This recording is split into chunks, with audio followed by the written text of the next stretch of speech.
कहते हैं कि हमारे कर्मों का फल हमारे साथ साथ चलता है। कर्म और भाग्य जीवन की गाड़ी के दो ऐसे पहिए हैं जो कि हमेशा साथ रहते हैं।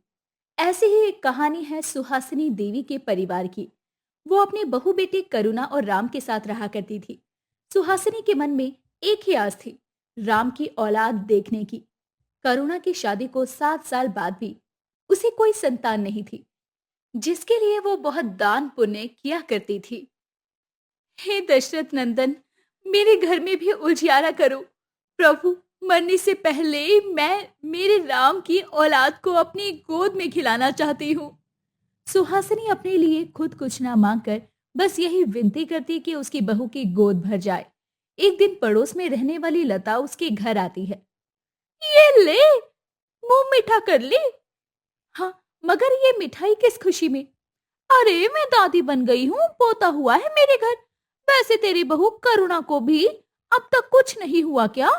अरे, शादी के इतने सालों हो गए हैं, जरूर इसके कर्म अच्छे नहीं हैं, इसीलिए भगवान इसे औलाद नहीं दे रहा। ये सुनकर करुणा मन ही मन झल्ला जाती है। इन औरतों को ना जाने मुझसे क्या दिक्कत है जो मेरा ही घर बिगाड़ने आ जाती हैं। काकी, अगर मेरी किस्मत में लिखा होगा तो हो जाएगा मुझे भी बच्चा। अरे, जुबान तो देखो कैसे कैचे की तरह चलती है। बुरा मत मानना, मगर इस अभागी से तो तुम्हारे घर का वंश नहीं चलने वाला। मेरी मानो तो राम की दूसरी शादी कर दो। लता की बात सुहासिनी को चिंता में डाल देती है। वो कई मन्नतें मांगती है और करुणा को डॉक्टर को भी दिखाती है। देखिए माँ जी, हमें बड़े दुख के साथ कहना पड़ रहा है कि आपकी बहू कभी माँ नहीं बन सकती। दुख भरे मन से सुहासिनी घर आती है और राम की दूसरी शादी का फैसला लेती है। देख बहू, हमने दवा दारू सब करके देख लिया, मगर शायद तेरे भाग्य में माँ बनना लिखा ही नहीं है। मगर मुझे राम की औलाद देखने की बहुत इच्छा है और फिर वंश को आगे बढ़ाने वाला भी तो चाहिए। इसीलिए मैं राम की दूसरी शादी कर रही हूँ। ठीक है माँ जी, अगर इसी से इस घर की भलाई है तो फिर ठीक है। मैं बांझ इस घर को औलाद थोड़ी दे सकती हूँ, पर यही मांगती हूँ कि भगवान मुझ जैसा भाग्य, मुझ जैसा कर्म किसी को ना दे। ये कहते हुए करुणा की आंखों से आंसू झलक जाते हैं। थोड़ी देर बाद सुहासिनी अपने बेटे की दूसरी शादी कर देती है और सावरी को घर ले आती है। ये सावरी के अच्छे कर्म का फल था कि गुजरते कुछ दिनों के बाद ही सावरी गर्भवती हो जाती है। माँ जी, मुझे आशीर्वाद दीजिए, क्योंकि बहुत ही जल्द मैं इस घर में बच्चे की कलकारियां गूंजवाने वाली हूँ। ये खुशखबरी सुनकर सास की आंखें डबडबा जाती है। क्या, मैं दादी बनने वाली हूँ? तू तो नहाओ पूतो फलो बहू, मेरा राम बाप बनने वाला है। बड़े कर्मों वाली बहू दी है भगवान ने मुझको। आज तुमने मुझे मेरी जिंदगी की सबसे बड़ी खुशी दी है सावरी। मैं बहुत खुश हूँ।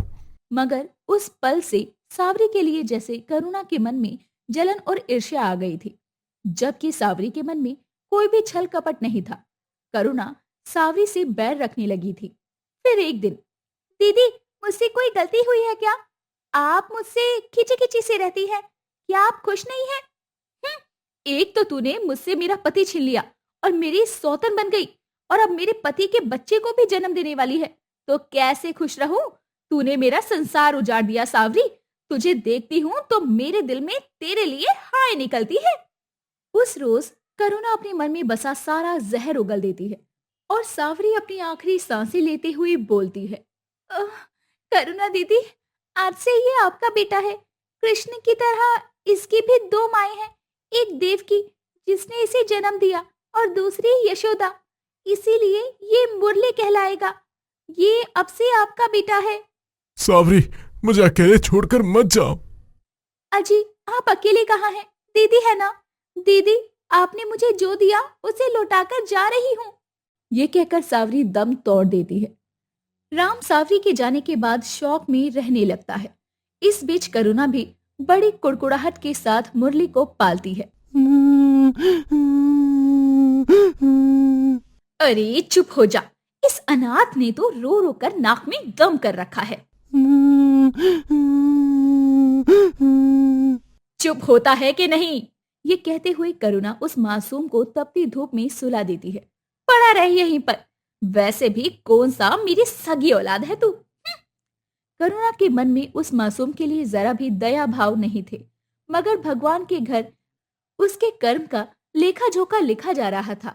इसी तरह से 5 साल गुजर गए। सुहासिनी भी बीमार रहने लगी और मरते वक्त बड़े प्यार से करुणा से कहा, देख करुणा, इस बच्चे को अपने बच्चे की तरह पालना। तेरी किस्मत अच्छी थी कि तुझे सौतन की सोहबत भी झेलनी नहीं पड़ी और औलाद भी मिल गई। इसकी कदर करना। भले तूने इसे अपनी कोख से जन्म ना दिया हो, मगर भगवान ने तुझे एक अवसर दिया है मुरली की मां बनने का। ये कहकर सुहासिनी स्वर्ग सिधार जाती है। मासूम मुरली आंसुओं से एकटक करुणा को स्नेह से देखकर बोलता है, माँ, दादी को क्या हो गया है? कहो ना। खबरदार, जो मुझे माँ कहकर पुकारा तो समझा तू जैसा एक पाव का अपाहिज मेरा बेटा नहीं हो सकता। जाने कैसे कर्म किए हैं तूने जो ऐसा पैदा हुआ है। इसीलिए कि बचपन में मुरली को दूध न मिल सका। वो एक पाव का टेढ़ा था, जिसे देखकर करुणा ने उसे दुत्कार दिया। साथ ही मुरली से घर का सारा काम करवाने लगी।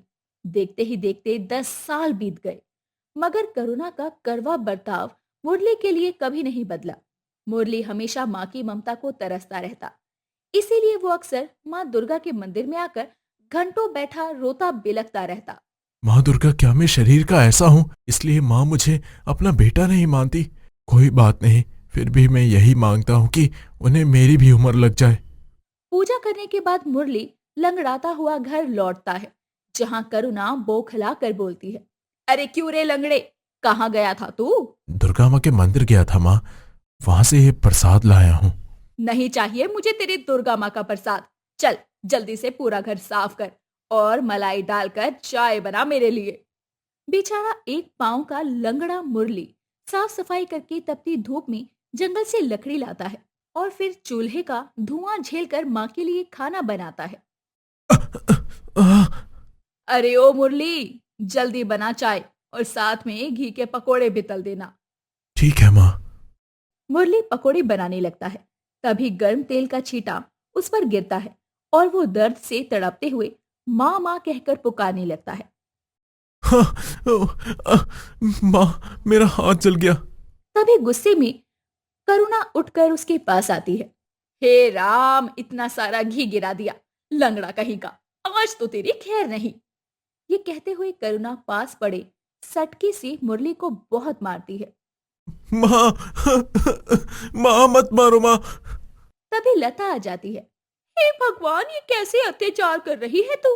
अरे भगवान से डर करुणा, हर इंसान को अपने कर्मों का फल यहीं भोगना पड़ता है, भूल मत जाना। मुझे किसी भगवान का डर नहीं है, ना ही किसी कर्म के फल का, समझी तुम? और मैं इसकी माँ हूं, चाहे मारूं या पीटूं, तुझे क्या? अब तक तो बस करुणा मुरली को मारती थी। मुरली अपना दुखड़ा माँ दुर्गा से कहता, पर कहते हैं ना कि कर्म का फल किसी को नहीं छोड़ता।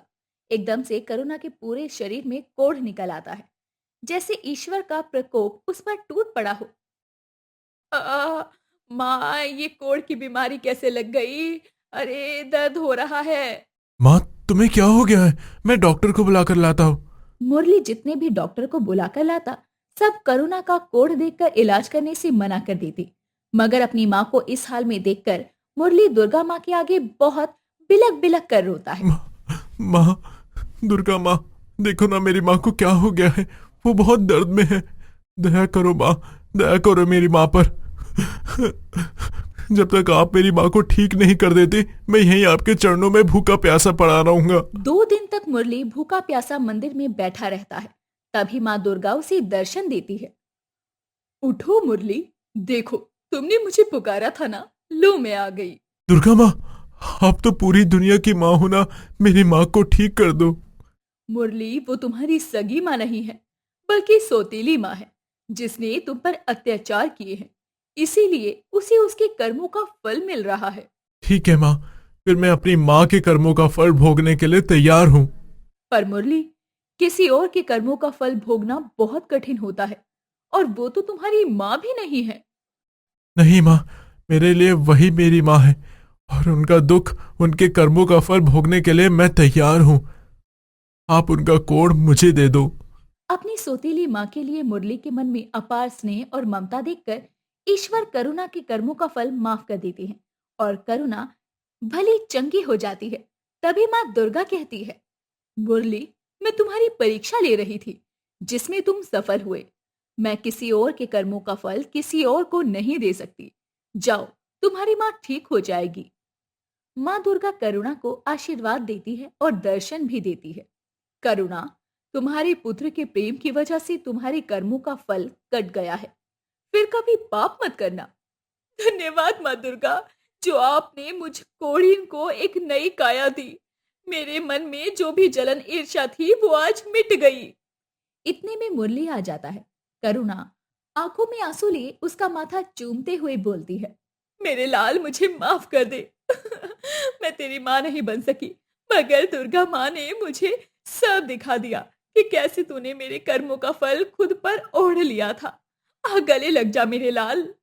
माँ, उस दिन मुरली को करुणा के रूप में माँ की ममता मिल गई, जिसके लिए वो हमेशा तरसता रहा। मगर याद रखो दर्शकों, कर्मों का फल हर किसी को धरती पर ही भोगना पड़ता है, क्योंकि कर्म किसी को नहीं छोड़ते।